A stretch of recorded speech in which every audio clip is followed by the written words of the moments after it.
नमस्कार दोस्तों, आपका हमारे YouTube चैनल में स्वागत है। आज फिर हम आपके लिए बहुत ही प्यारी प्रेरणादायक कहानी लेके आए हैं। इस कहानी को अंत तक जरूर सुने और यदि आप हमारे चैनल पर नए हैं तो चैनल को सब्सक्राइब करें और बेल आइकन जरूर दबाएं ताकि आने वाली वीडियो का नोटिफिकेशन सबसे पहले आपको मिलता रहे। तो प्यारे दर्शकों, आइए इस प्यारी सी कहानी को शुरू करते हैं। एक गांव में एक सुखी परिवार रहता था। उस परिवार में 3 भाई और एक बहन थी। उनके माँ बाप उन चारों से बेहद प्यार करते थे, मगर बीच वाले बेटे से थोड़ा परेशान थे, क्योंकि बड़ा बेटा पढ़ लिख कर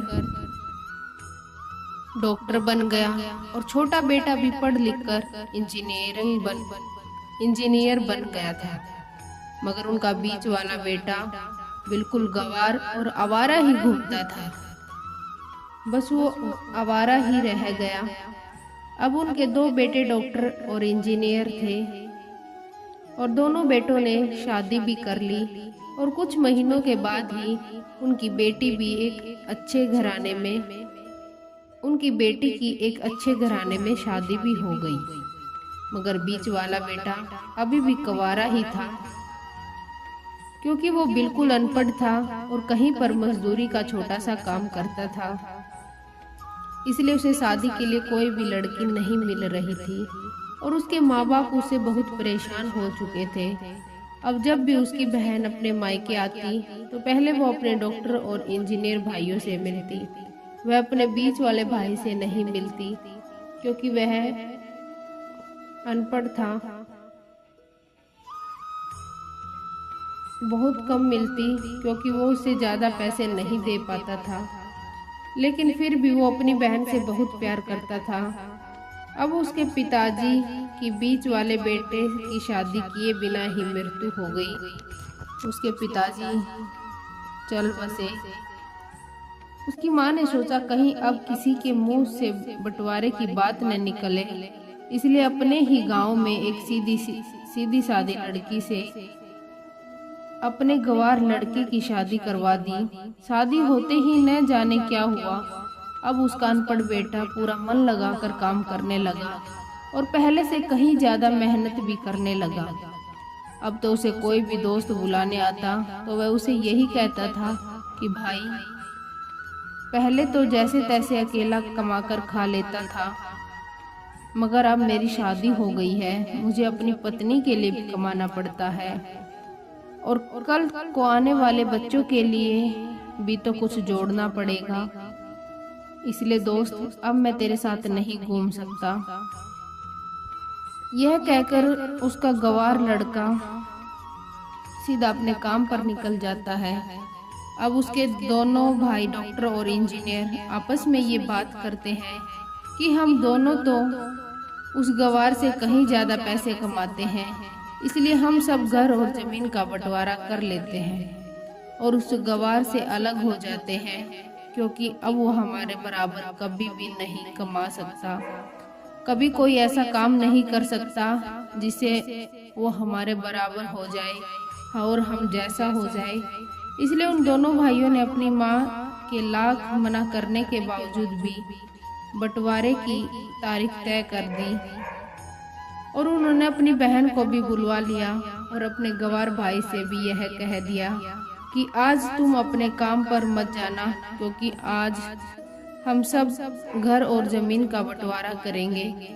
उसी वक्त उसकी बहन भी आ गई और तभी उसका गंवार भाई कहता है कि तुम लोग बंटवारा कर लो, मुझे जो भी देना हो दे देना, मैं शाम को आकर अंगूठा लगा दूंगा।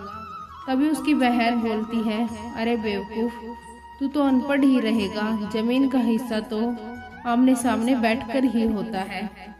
तभी उसके दोनों भाई भी बीच वाले गंवार भाई को उल्टा सीधा कहने लगे।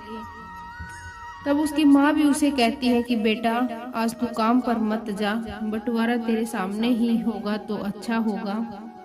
उसी वक्त वकील भी आ जाता है। तभी वकील कहता है कि आप सारा हिस्सा मिलाकर 10 बीघा जमीन है और आपका घर है।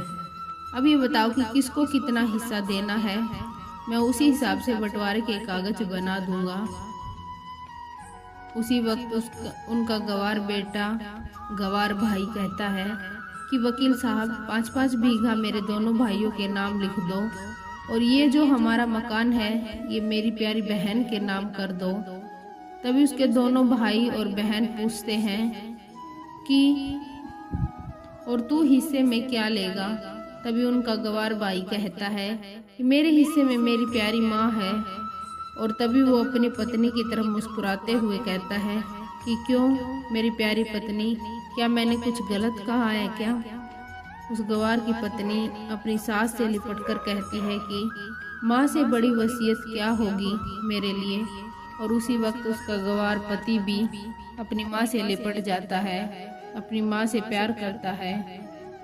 गवार बेटे और बहू के इसी प्यार के ने जमीन जायदाद के बंटवारे को एक सन्नाटे में बदल दिया। तभी बहन अपने गवार भाई के गले लगकर रोते हुए कहती है कि माफ कर दो भाई, मैं आपको समझ नहीं पाई। तभी उसका भाई कहता है कि मेरी प्यारी बहन, इस घर में जितना अधिकार हमारा है उतना ही अधिकार तेरा भी है। और रही बात बंटवारे की, तो बंटवारा नहीं करने से हमारा जीवन रुक तो नहीं जाएगा।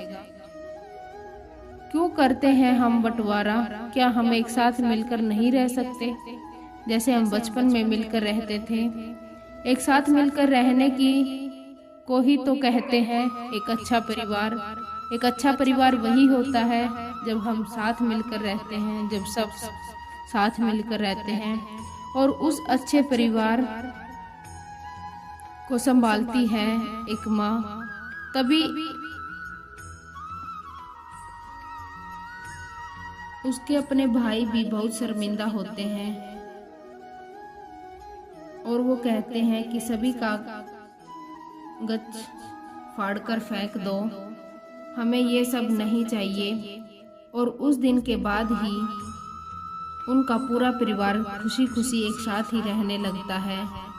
तो ये थी परिवार और एक माँ की सच्ची कहानी। तो प्यारे दर्शकों, कैसी लगी आपको? अगर अच्छी लगी हो तो इसे लाइक करें, शेयर करें और कमेंट करके हमें जरूर बताएं। धन्यवाद दोस्तों।